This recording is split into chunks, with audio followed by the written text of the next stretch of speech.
గతంలో నేను చూసినట్లయితే జగన్మోహన్ రెడ్డి ఏనాడు మీడియాకి రాలా. మొన్న ఈ మధ్య ఓడిపోయిన తర్వాత వచ్చాడు. ఈ 5 సంవత్సరాలు ఎప్పుడు మేము అక్కడ లోపలికి వెళ్ళాడు. తాను అక్కడ తను ఏది మొత్తం సెట్టింగ్లు వేసుకుని మాత్రం బయటకు పంపించాడు. ఈ రోజు మాత్రం వీళ్ళు మీడియా ముందుకు వచ్చి అదే మీడియా వీళ్ళు కావాలి, మేము అదే మీడియా వీళ్ళు తిడతా ఉంటారు. అంటున్నాడు ఆయన, నేను మీడియా పెడతానని, మీడియా సంస్థను తీసుకొస్తానని. 100 కోట్లు అక్రమంగా సంపాదించిన నువ్వు ఒక మీడియా సంస్థ పెట్టడంలో తప్పేముంది? ఆశ్చర్యం ఏముంది? తప్పు కాదు, ఆశ్చర్యం ఏముంది? కావాలంటే 5 సంవత్సరాలు ఇంకొక 5,000 కోట్లు ఖర్చు పెడతావు. నీ ఛానల్ రన్ కాకపోయినా, నీకు టీఆర్పీ రేటింగ్ లేకపోయినా నువ్వు ఇంకా 5,000 కోట్లు ఖర్చు పెట్టి మీ మీడియా నడిపించగలవు. ఎందుకంటే అక్రమంగా సంపాదించినటువంటి సంపద ఉంది కదా. సాక్షి ఎట్లా పుట్టిందండి? ఏమన్నా జగన్మోహన్ రెడ్డి జోబులో నుంచి తీసి సాక్షి పత్రికను పెట్టాడా? సాక్షి టీవీని తీసుకొచ్చాడా? ఆ రోజు తండ్రి ఆస్తిని అడ్డం పెట్టుకొని, తండ్రి పదవిని అడ్డం పెట్టుకొని అక్రమంగా సంపాదించిన 1000 కోట్లలో నుంచి ఒక భాగం తీసి సాక్షి మీడియా పెట్టుకోగలిగావు. ఆ విధంగా ఈరోజు జగన్మోహన్ రెడ్డి అడ్డం పెట్టుకొని విజయసాయి రెడ్డి సంపాదించిన 1000 కోట్ల రూపాయలతో ఆయన ఒక మీడియా పెట్టుతాడు. ఇందులో ఏముంది? కోఇన్సిడెంట్ ఇదే కదా. రాజశేఖర రెడ్డి పదవిని అడ్డం పెట్టుకొని జగన్మోహన్ రెడ్డి సంపాదించి మీడియా సంస్థలు పెట్టాడు. జగన్మోహన్ రెడ్డి అడ్డం పెట్టుకొని విజయసాయి రెడ్డి సంపాదించి విజయసాయి రెడ్డి ఒక మీడియా సంస్థను తీసుకొస్తాడు. ఒక న్యాయమూర్తిగా నాకు చిన్న డౌట్ సార్. ఎవరైనా సరే ఎటువంటి చిన్న ప్రాబ్లం వచ్చినా కానీ ఎవరైనా వాయిదాలకి క్రిమినల్ కేసుల్లో వాయిదాలకి 1, 2 చూస్తారు, 3 చూస్తారు. తర్వాత ఏమంటే వాళ్ళకి వారెంట్లు ఇస్తారు. కానీ జగన్మోహన్ రెడ్డికి 10 సంవత్సరాల పాటు ఎలా ఇవ్వగలిగారండి? ఇప్పటికి ఎలా ఉండగలిగారు? అది రాష్ట్ర ప్రజలందరూ $1 మిలియన్ వచ్చిన ఇప్పుడు ఆయన పరిస్థితి ఎలా ఉండబోతుంది? ఇది $1 మిలియన్ ప్రశ్న కాదండి, సింపుల్ క్వశ్చన్.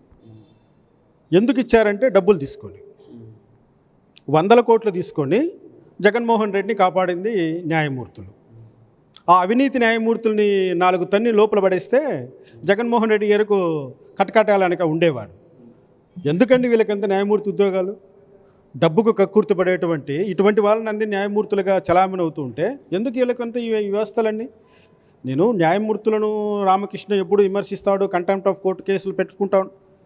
పెట్టండి, ప్రజలకు నిజం తెలియాలి కదా, న్యాయం ఏంటని తెలియాలి కదా. ముసిగేసుకోవడం ఎందుకు? మనము ఈరోజు ప్రపంచము మొత్తం గ్లోబలైజేషన్ అయిపోయింది.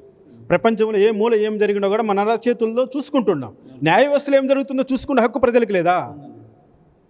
మరి ప్రజలు ప్రశ్నిస్తున్నారు. మరి 10 సంవత్సరాల పాటు జగన్మోహన్ రెడ్డికి ఎందుకు కోర్టుకు హాజరు కాలేదు, గవర్నమెంట్ ఎందుకు ఆయన పైన కేసు విచారణ జరగలేదంటే సమాధానం చెప్పండి. సిగ్గుపడాలి న్యాయ వ్యవస్థ ఈ విషయంలో. నేను అదే అడుగుతున్నా, నేను భయపడట్లేదు. నువ్వు కంటెంప్ట్ ఆఫ్ కోర్ట్ అంటావా, ఇంకోటి అంటావా, పెట్టుకో, నీ 100 పెట్టుకో, మేము అట్లా అది కాదు. కానీ తెలియాలి ప్రజలకు. నాకు మన సుప్రీం అనేది మన పార్లమెంట్ సార్. మనకి పార్లమెంట్ అంటే ఎవరండి? ప్రజలే. అదే ప్రజలు ఏదైనా ప్రశ్నించినప్పుడు కంటెంప్ట్ ఆఫ్ కోర్టు కింద వస్తుందా? మీరు సామాన్య ప్రజలుగా మీరు ప్రశ్నించారు దీన్ని. సుప్రీం ఎవరండి? పార్లమెంట్ అంటే ఎవరండి సార్? ప్రజలే. అండ్ మీకు అర్థమే కదా సార్? దీని విధంగా సార్ ప్రజలే సుప్రీం అనేది ప్రజాస్వామ్యం. ఎస్, ప్రజాస్వామ్యంలో ప్రజలే సుప్రీం. ప్రజలు ప్రశ్నించకపోతే ఇంకెవరు ప్రశ్నిస్తారు? పశుపక్షాలు ప్రశ్నిస్తాయా? ఒక అవినీతిపరుడు చేసే అవినీతిని ప్రశ్నించే అధికారం ఆ పదవి కట్టబెట్టినటువంటి ఆ ప్రజలకు ఉంటుంది. ప్రజల నోరు నొక్కండి, రాజ్యాంగంలో ఎక్కడ రాయలేదే. అందుకే వాక్ స్వాతంత్రం అనేటువంటి వాక్ స్వేచ్ఛను రాజ్యాంగం ప్రసాదించినటువంటి హక్కు అది. భావ ప్రకటన స్వేచ్ఛ మనకు ఏ విధంగా నచ్చితే ఆ విధంగా, కానీ కొన్ని రిస్ట్రిక్షన్స్ ఉన్నాయి అంతే. ఆ రిస్ట్రిక్షన్స్లో ఇటువంటి అవినీతి పరులు దూరిపోయారు. గ్యాగ్ ఆర్డర్ అంటారు మాట్లాడితే. గ్యాగ్ ఆర్డర్ అంటే ఏంటి? ఏం జరుగుతుంది గ్యాగ్ ఆర్డర్? నువ్వు 1 గంటలో విచారణ చేసి 1 గంటలో తీర్పు చెప్పాయి. గ్యాగ్ ఆర్డర్తో పనేముంది? ఈరోజు కేసు నీ ముందుకు వచ్చిందనుకోండి, విచారణ చేసి తీర్పు చెప్పేయి తొందరగా. చెప్తున్నారా?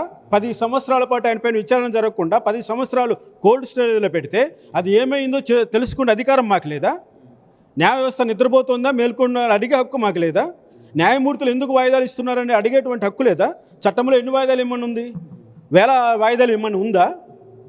ఆయన సీఎం అయితే కావచ్చండి, ఆయన కోర్టుకు సీఎంలకైతే ప్రత్యేకమైనటువంటి హోదా కల్పించమని కోర్టులో రాసి ఉందా? సీఎం మీ యొక్క కోడ్ ఆఫ్ కండక్ట్లో ఉందా? లేకపోతే క్రిమినల్ రూల్స్ ఆఫ్ ప్రాక్టీస్లో రాసిందా? సివిల్ రూల్స్ ఆఫ్ ప్రాక్టీస్ రాసిందా? లేకపోతే హైకోర్టు స్టాండింగ్ ఆర్డర్లో రాసిందా? ఏ ఆర్డర్లో రాసిందో చూపించండి. ముఖ్యమంత్రి కాబట్టి కోర్టు రాకూడదని లేదే.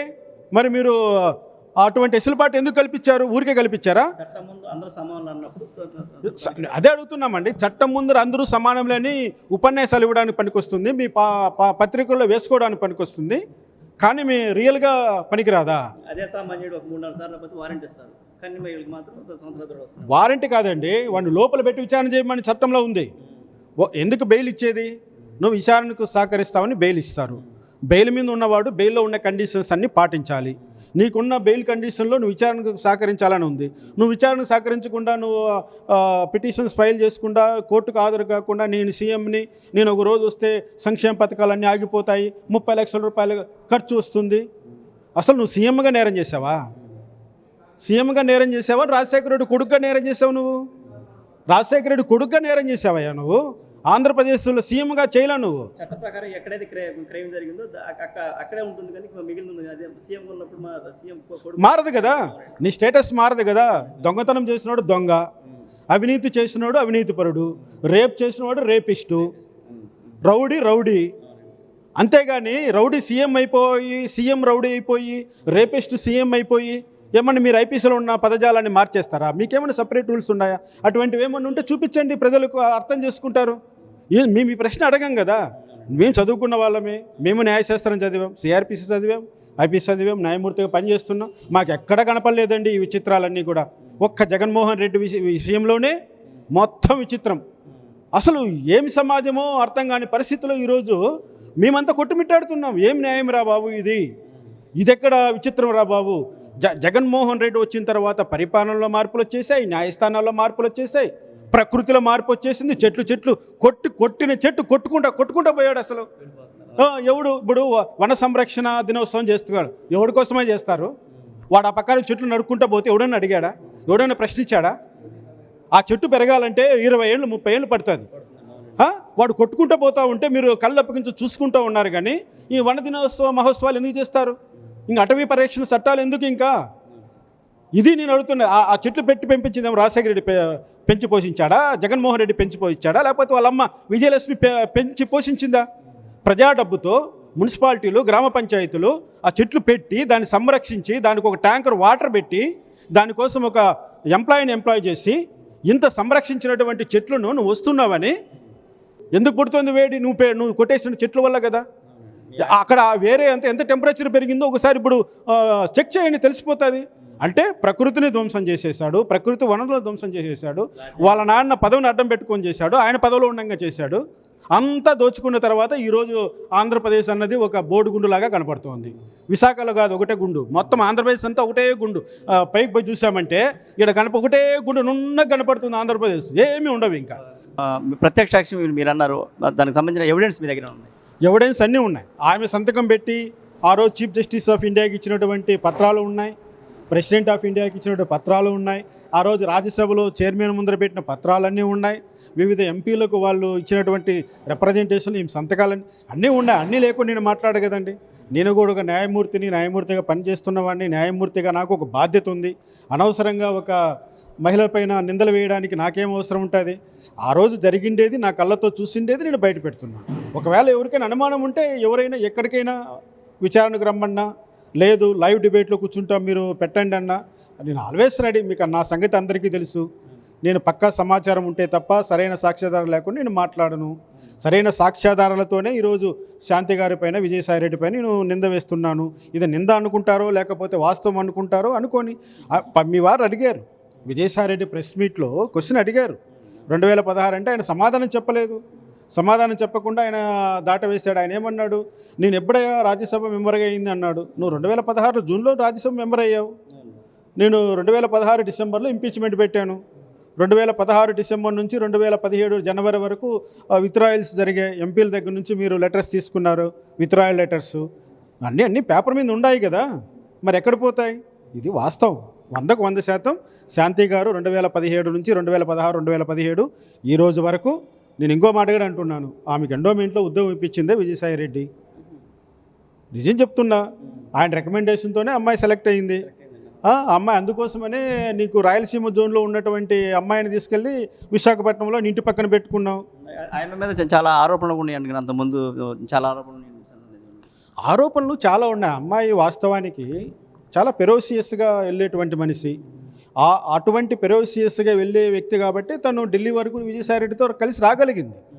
ఎందుకంటే మహిళల్లో చాలామంది ప్రోగ్రెసివ్గా ఉంటారు, చాలామంది విప్లవాత్మకంగా ఉంటారు. అందులో ఈమె ఒకటి మంచిదే, మేము కాదనము. కాకపోతే మేము ప్రశ్నిస్తున్నది ఏంటంటే, ఒక ప్రభుత్వ ఉద్యోగిగా దేవాదాయ శాఖలో పవిత్రమైన దేవాదాయ శాఖలో పనిచేస్తూ దేవుడికి సంబంధించినటువంటి మాన్యాలను అన్యాక్రాంతం చేయడానికి నీ మనసు ఎలా ఒప్పిందమ్మా? విజయసాయిరెడ్డి ఆ రోజు 1.5 కోటి ఇచ్చాడు, వాళ్ళ వైఫ్ దగ్గర 70 లక్షలు తీసుకున్నాను, 4 కోట్ల విలువ చేసేటువంటి విల్లా మాకు 2 కోట్లకే ఇచ్చారు, అమ్మారు. ఇవన్నీ కూడా అవాస్తవాలా? ఇవన్నీ అవినీతి కాదా? ఇదేమన్నా గిఫ్ట్గానో భరణంగానో ఇచ్చారా ఎవరైనా మీకు? ఇది అవినీతి సొమ్ము కాదా? అవినీతి కాదా? ఎలా చేస్తావు మనం అవినీతి?